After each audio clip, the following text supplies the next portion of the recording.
We Lominsans are sworn to strive, till sea swallows all. And swallow all it would have, had Leviathan prevailed.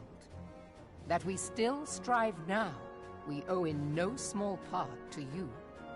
Not for the first time, you have delivered Limsa Lominsa from the wrath of a primal.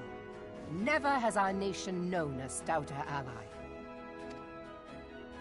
On behalf of my people, I give you my humblest thanks.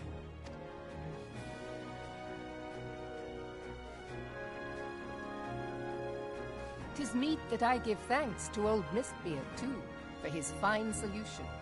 Whatever else he may have been, 'tis clear he was a resourceful soul. Would that I had a man like him in my service.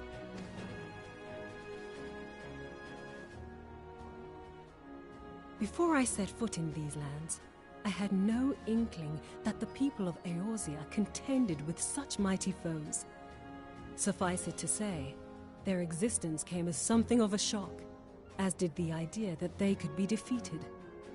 This experience has served to remind me of the vastness of the world, and the boundless potential of man.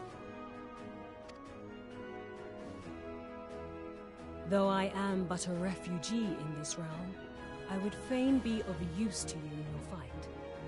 Know that I am tutored in one of the foremost combat arts of the Far East. It may seem outlandish to the Eorzean eye, but should any of your people care to learn, I would be pleased to initiate them. And I will see to it that they are grateful. I have no doubt that your knowledge and skills will serve us well. Besides, your art is not so outlandish as you think. Would you not agree, Master Thancred? Naught escapes your searching eye, Admiral. Few are privy to this information, but Limsa Lominsa is home to a certain secret fraternity. Its members are trained in a form of combat not unlike your own. By my judgment, it should not be beyond such individuals to adapt to the techniques I witnessed you employing with such admirable deftness. I am heartened to hear this. I too noted a kinship between your style and mine own, though it seemed to me that you fought differently in the beginning. I suppose I did. What can I say? I'm a man of many talents. Though you may labor to believe it, Thancred was once something of a scoundrel who fraternized with the criminal class in these parts. Yestola! You jest, of course. But for a chance encounter with Alphino's grandsire, he might never have left Limsa Lominsa, or received an education in Sharlayan, or taken up his post in Uldar, which is where he trained in the blade, lest you wonder. Minfilia, please! It would seem there is more to you than meets the eye, Master Thancred.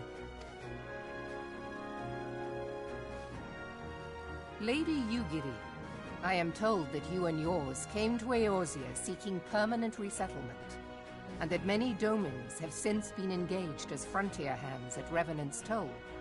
Moderna is many things, but a place of refuge it is not. Know that I would like nothing better than to furnish your people with a new home here on Lominsan soil. Alas, racked by instability as we are, our nation is in no fit state to take you in. Yet I'll not have it said that we turned a blind eye to your suffering. Until such time as we can do more, I pledge to send provisions. We are in your debt, Admiral. I realize that it scarce qualifies as repayment, but if it please you, I shall set about sharing my martial knowledge with your people at once.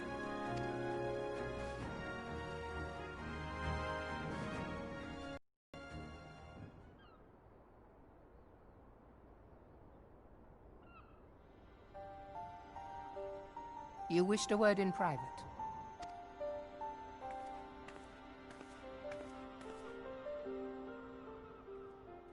The better not to spoil the festive mood. History repeats itself, Admiral. As the kobolds did before them, the Sahagin resorted to summoning their god over a territorial feud. They acted in self-preservation. It may be that the Sahagin initiated this particular clash, but how it begins does not interest me so much as how it ends.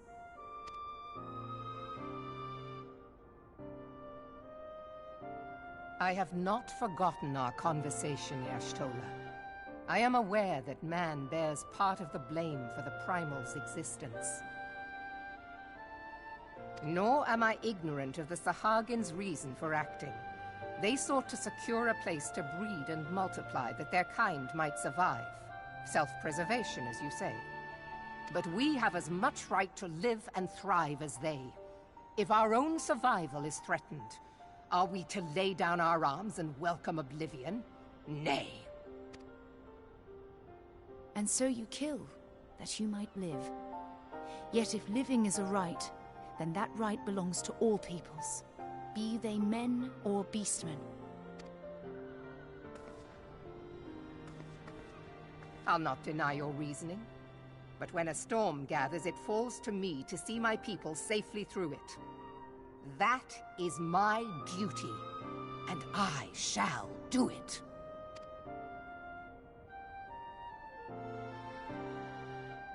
As must we all, Admiral. Stay the course, then. But know that it will lead to no good end.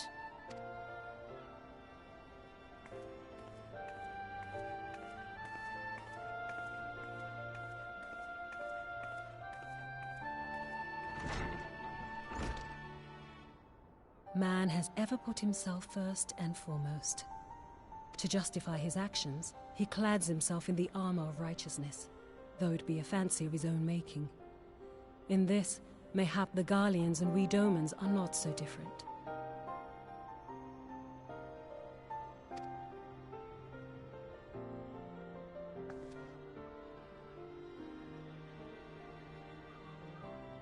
Eorzea has become as a raging sea.